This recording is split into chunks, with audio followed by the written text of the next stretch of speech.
ज्ञान वाटिका में आप सभी का स्वागत है। आज जो है हम लोग इलेक्ट्रिसिटी का एक और टॉपिक डिस्कस करने जा रहे हैं, जिस टॉपिक को हम लोग रेसिस्टेंस ऑफ अ कंडक्टर के नाम से जानेंगे। Resistance of a conductor. तो जैसा कि पिछले लेक्चर में हम लोगों ने ओम्स लॉ को पढ़ा और ओम्स लॉ को जो है जाना, तो ओम्स लॉ में हम लोगों ने एक एक्सप्रेशन निकाला, that is V is equals to IR। और उसी एक्सप्रेशन से हम लोगों ने कल एक एक्सप्रेशन निकाल कर रखा था, that is R is equals to VY, जो कि मैंने कहा था कि this is the expression for resistance of any conductor. तो आज उसी रेसिस्टेंस के बारे में हम लोग चर्चा करने जा रहे हैं। तो रेसिस्टेंस ऑफ अ कंडक्टर वो होता क्या है? What is resistance of a conductor? Resistance एक कंडक्टर में किस तरह से काम करता है और उसका क्या काम होता है एक कंडक्टर में। तो रेसिस्टेंस को हम लोग सिंपली अगर समझें तो वो एक ट्रैफिक के जैसा काम करता है। जिस तरह हम लोग रोड पर चलते हैं, तो जिस तरह से ट्रैफिक जितना ज्यादा होता है हम लोग उतना ही स्लो चलते हैं, और ट्रैफिक जितना कम होता है हम लोग उतना तेज गति से चलते हैं। तो उसी तरह रेसिस्टेंस का भी किसी एक कंडक्टर में रोल होता है, रोल प्ले करता है। वो मींस रेसिस्टेंस जितना अधिक होगा कंडक्टर में उतना ही ज्यादा ट्रैफिक होगा, और रेसिस्टेंस जितना कम होगा ट्रैफिक उतना जो है कम होगा। रेसिस्टेंस जितना कम होगा और ट्रैफिक जो है उतना ही कम होगा। तो एक फिगर हमने बनाया है, this is a figure of a conductor. एक कंडक्टर का फिगर है ये, जिसको हम जूम आउट करके बनाए हैं। और हम लोग जानते हैं कि कंडक्टर्स में जो है फ्री इलेक्ट्रॉन्स होता है, तो फ्री इलेक्ट्रॉन्स भी हमने बनाया है। यहां पे इसमें फ्री इलेक्ट्रॉन्स है, तो ये कंडक्टर है और इसमें फ्री इलेक्ट्रॉन्स है, ठीक है। अब इधर से जो है हम V जो पोटेंशियल डिफरेंस है वो अप्लाई कर रहे हैं। V जो पोटेंशियल डिफरेंस है वो हम उस कंडक्टर पे लगा रहे हैं। तो जैसे ही हम लोग जानते हैं कि पोटेंशियल डिफरेंस अप्लाई करेंगे, ये इलेक्ट्रॉन्स मूव करना स्टार्ट होगा और इस कंडक्टर में फिर क्या होगा, करंट बहना स्टार्ट हो जाएगा। तो करंट जो है यहां पर करंट जो है बहना स्टार्ट हो जाएगा। करंट का डायरेक्शन क्या होगा, पोटेंशियल डिफरेंस अगर हम लोग उधर से दिए तो करंट का डायरेक्शन जो है जस्ट उसके ऑपोजिट हो जाएगा, और करंट जो है इधर से बहने लगेगा, करंट जो है बहने लगेगा। तो इधर से हम पोटेंशियल डिफरेंस अप्लाई किए और इधर से करंट जो है बहना स्टार्ट कर दिया। और ये जो एक रस्सी के जैसा दिख रहा है, ये फंदे के जैसा जो दिख रहा है, this is, let us consider this is the resistance of this conductor.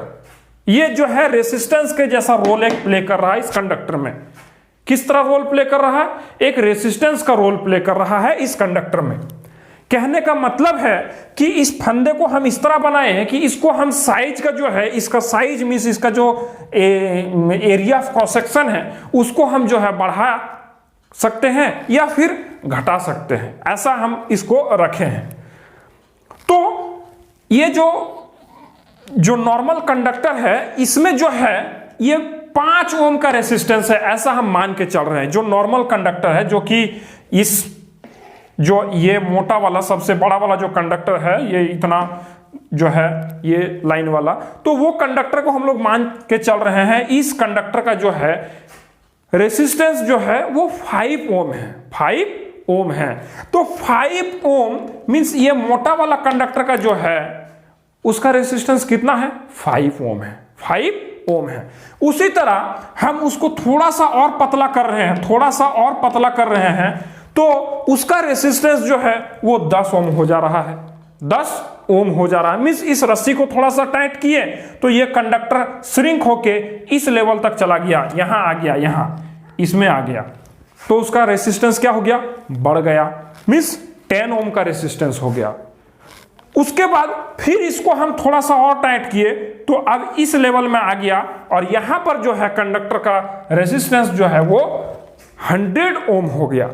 तो यहां से हम लोग ये चीज विड्रॉ करना चाहते हैं, यहां से हम लोग ये चीज को समझना चाह रहे हैं कि किसी एक कंडक्टर का जो रेसिस्टेंस है वो एरिया ऑफ क्रॉस सेक्शन पर डिपेंड करता है। Area of cross section of the conductor, किसी एक कंडक्टर का रेसिस्टेंस जो है वो उसके एरिया ऑफ क्रॉस सेक्शन पर डिपेंड करता है। किस तरह से डिपेंड करता है? तो एरिया ऑफ क्रॉस सेक्शन पे वो इनवर्सली प्रोपोर्शनल है। किस तरह से प्रोपोर्शनल है? इनवर्सली प्रोपोर्शनल है। अगर एरिया ऑफ क्रॉस सेक्शन ज्यादा होगा, रेसिस्टेंस कम होगा। एरिया ऑफ क्रॉस सेक्शन ज्यादा है, रेसिस्टेंस कम है। एरिया ऑफ क्रॉस सेक्शन यहां पे सबसे कम है, रेसिस्टेंस सबसे ज्यादा है। तो यहां से हम लोग इस चीज को समझे। अच्छा, ऐसा क्यों हो रहा है, इसके पीछे का रीजन क्या है, उसको भी हम लोग थोड़ा देखते हैं। इसके पीछे का क्या रीजन है उसको भी थोड़ा हम लोग देखते हैं। तो जैसा कि हम लोग जानते हैं कि इलेक्ट्रॉन्स जो है मौजूद होता है एक कंडक्टर में, फ्री इलेक्ट्रॉन्स जो है वो मौजूद होता है एक कंडक्टर में। तो अब इतना सारा कंडक्टर को मूव करने के लिए इतना चौड़ा जो है पाथ मिल रहा है, तो जाहिर सा बात है वो इलेक्ट्रॉन्स उसमें जो है इजीली मूव कर पाएगा। लेकिन उसी इलेक्ट्रॉन्स को अगर थोड़ा कम चौड़ा रास्ता दिया जाए तो इलेक्ट्रॉन्स को मूव करना उससे थोड़ा डिफिकल्ट होगा। मींस उसके लिए ट्रैफिक थोड़ा बढ़ जाएगा, मींस रेसिस्टेंस बढ़ जाएगा। ट्रैफिक बढ़ गया मींस रेसिस्टेंस बढ़ गया। अगर इसी कंडक्टर के एरिया ऑफ क्रॉस सेक्शन को थोड़ा सा और छोटा कर दें, मींस थोड़ा सा और चौड़ाई जो है उसका कम कर दें, है ना, एरिया ऑफ क्रॉस सेक्शन के जो एरिया है उसको थोड़ा सा और कम कर दें, तो इसका रेसिस्टेंस और ज्यादा हो जा रहा है, 100 ओम हो जा रहा है। तो जो है हम लोग यहां पर देख रहे हैं कि एरिया ऑफ क्रॉस सेक्शन पे जो है रेसिस्टेंस जो है इनवर्सली प्रोपोर्शनल हो रहा है। ज्यादा area of cross section, resistance come, come area of cross section, resistance ज्यादा। तो रेसिस्टेंस तो देख लिए हम लोग कि इलेक्ट्रॉन्स के जो है ट्रैफिक के कारण हो रहा है रेसिस्टेंस, इलेक्ट्रॉन्स के ट्रैफिक के कारण हो रहा है। मींस इलेक्ट्रॉन को जाने में जितना सहूलियत होगा उतना कम रेसिस्टेंस, इलेक्ट्रॉन को जानने में जितना मुश्किल होगा उतना ज्यादा रेसिस्टेंस। तो हम लोग रेसिस्टेंस को किस तरह से डिफाइन कर सकते हैं, रेसिस्टेंस को फिर किस तरह से डिफाइन कर सकते हैं? तो उसका सिंपल डेफिनेशन हम लोग लिख सकते हैं कि the property of a conductor due to which it opposes the flow of current through it. The property of a conductor due to which it opposes the flow of current through it means किसी एक conductor में जो current flow कर रहा है उसको जो oppose करने का काम करेगा वही क्या होगा, वही उस कंडक्टर का रेसिस्टेंस होगा। और उस रेसिस्टेंस को हम लोग मैथमेटिकली इस तरह से लिख सकते हैं, that is R is equals to V by I, that is R is equals to V by I। तो यहां पर R जो है वो रेसिस्टेंस है, V is the applied potential difference and I is the current flowing through the conductor. अच्छा, अगर इस रेसिस्टेंस का हम लोग यूनिट का बात करें तो इस रेसिस्टेंस का यूनिट क्या हो जाएगा, वो ये जो पोटेंशियल डिफरेंस है उसका ऐसा यूनिट हम लोग क्या जानते हैं, वोल्ट जानते हैं। और करंट का जो है ऐसा यूनिट हम लोग क्या जानते हैं, एम्पियर जानते हैं। तो इस आधार से जो रेसिस्टेंस का ऐसा यूनिट क्या हो जाएगा, volt ampere inverse, volt ampere inverse या फिर वोल्ट पर एम्पियर।